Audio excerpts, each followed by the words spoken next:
the show.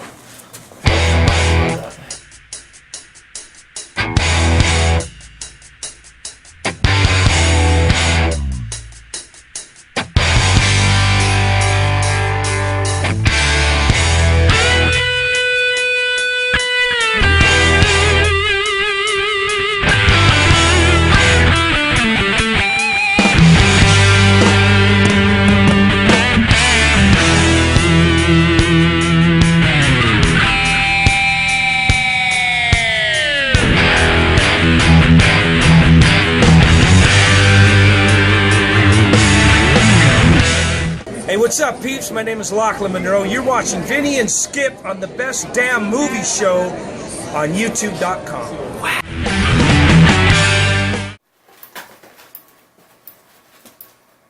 What are we doing? You're not going to be eating food while we're doing the Best Damn Movie Show, are you? It's my breakfast, Skip. Is this the Breakfast of Champions or what? Breakfast of Champions. Yes, it is actually. It's churros that I had to wait 20 minutes in line for last night. All right. Well, I'll save it. We haven't. Folks. We haven't done a show in like 2 weeks now. We feel like bums. I'm a bum. Skip's a bum. All we do is watch movies. So technically, we are movie bums. But joining me is my co-host always, the man's assistant in the fourth row from the fourth row, Dan Skip Allen. How you doing, Dan? I'm having a great week. We got to see a lot of movies this week, and I get to caught up because I don't want you to get too far ahead of me. I know, and we have this little competition, me and you always do, where you always try to sneak ahead of me with the movie lists. But I tell you what, for 2 years now, I've been doing a little slacky poo. But this year I've been right back up there, and I seen Slow West last night. Yeah, you dog. How'd you sneak that one in? So, Slow West, that was like a fast burner right there in the glove.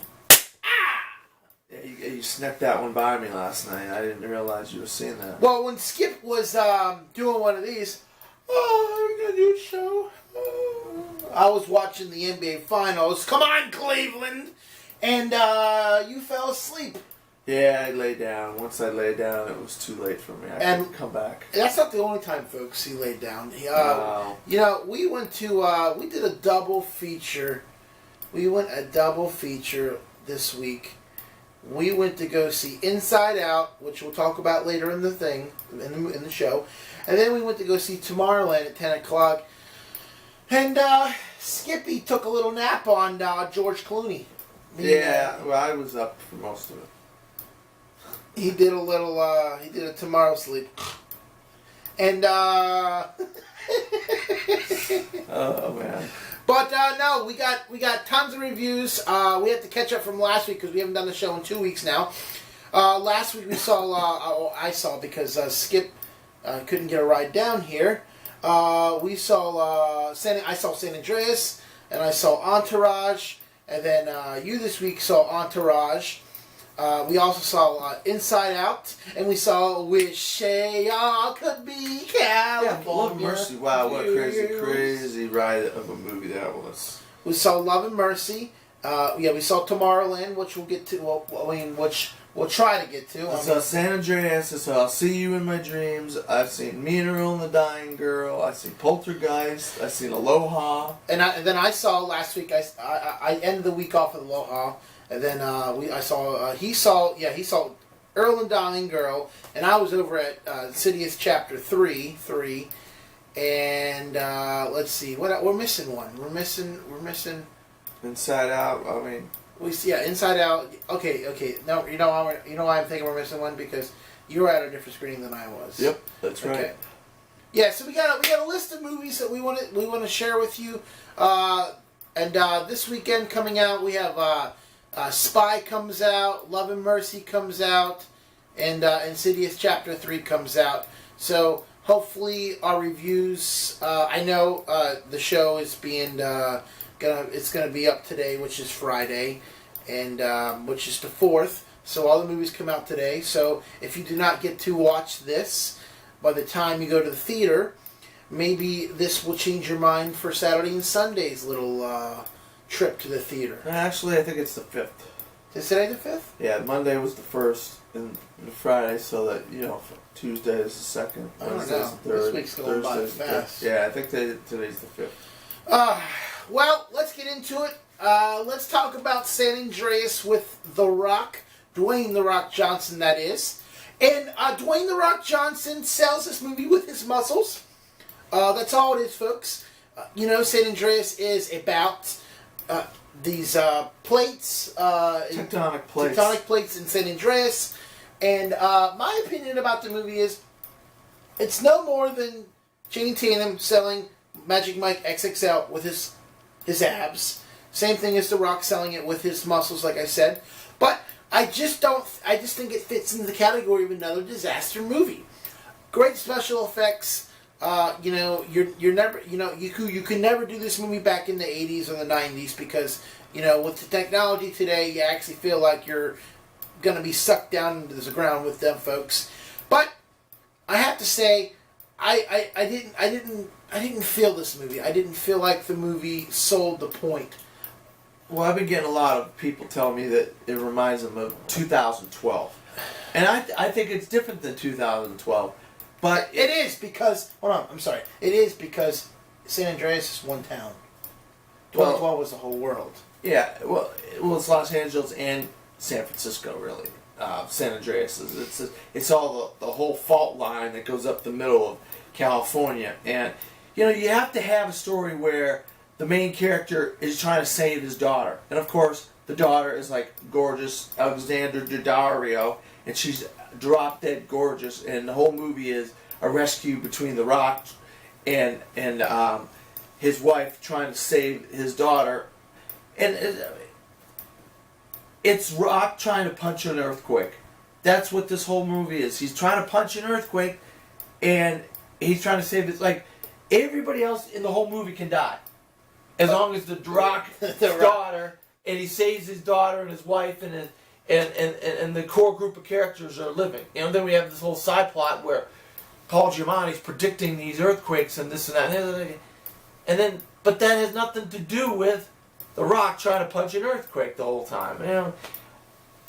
It's what you come to expect from these kind of movies in The Rock and stuff. So you can't really get your hopes up too much with and I'd give it a C because of what it was is what I expected it to be. And you got to see Alexander Daddario, and she was drop dead gorgeous. And that's pretty weird. We see two Paul Giamatti movies in the same week. Yeah, I did see two Paul Giamatti movies in the same week. I'm going to say go see it. I'm going to say get your, take a chance and go see it. I'm going to give it a 7 out of 10. I'm going to split it because I didn't hate it, but I didn't love it. I didn't absolutely love it, and I didn't absolutely hate it either. That's why I say go see it. I say see it for me too as well. Well, and then we move on to Entourage, which one I'm high and dry with this one because this is the one I saw. Entourage is just a take off of the HBO series on that they did. What was it? Seven seasons, I think it was. Yeah, I think it was 7 seasons. 7 seasons, and Vinny's back.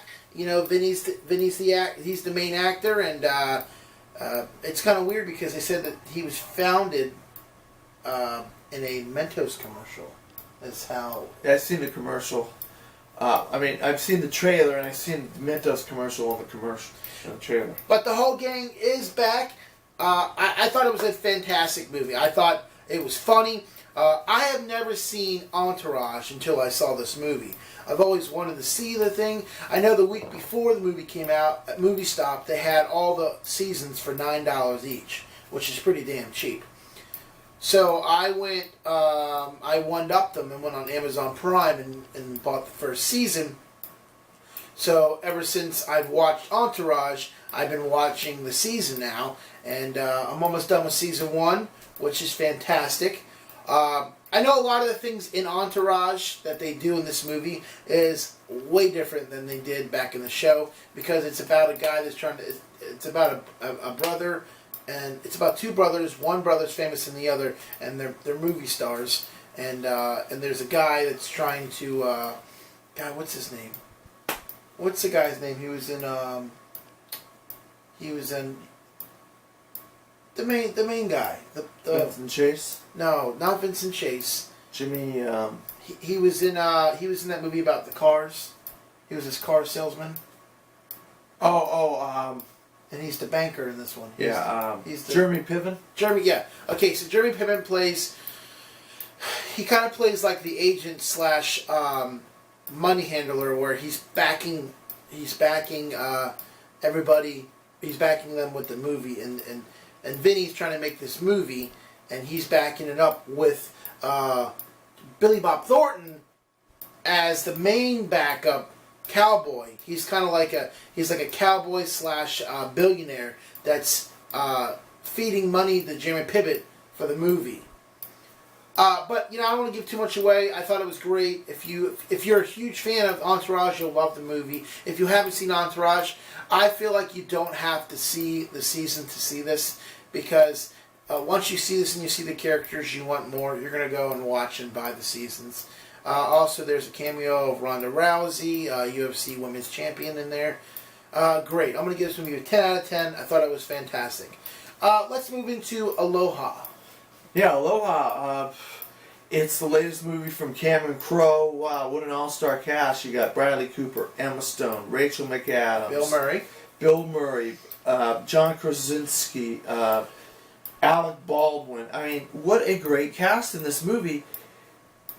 But what I have to say about this movie is it takes too long to get to the actual heart of the movie, the heart of the story, of what you're going through, what the characters are going through. And you get all this dialogue. I mean, you have Quentin Tarantino movies, right, that are just amazing dialogue.